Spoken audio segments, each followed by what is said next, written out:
Ambassador Lute, I want to ask you to follow on Ambassador Crocker's comment about the perhaps resurgent threat in the aftermath of what will be seen by jihadist movements as victory.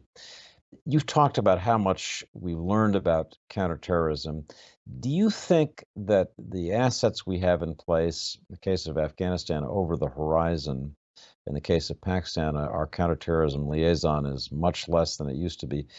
Do you think that we're really in a position to fight what could be a resurgent movement adequately?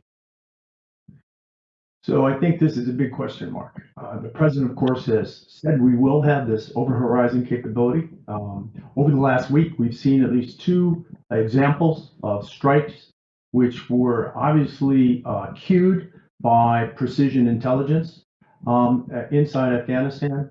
But the strike itself, the strike mechanism itself, came from outside the country. So we've sort of demonstrated this over-the-horizon potential twice.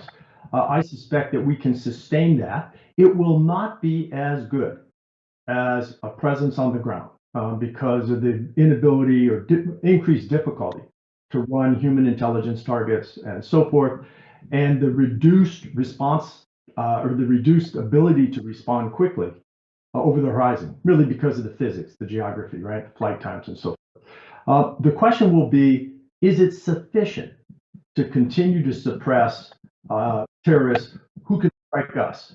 I do want to quickly add to that, though, David, Ryan's point, and underline. Look, the vital national interests in this region are really two. One was, and this dates almost all the way back through the 20-year history. One was the ability to safeguard the homeland, so to counter terrorists who could strike us. But the second was the stability of the Pakistani state.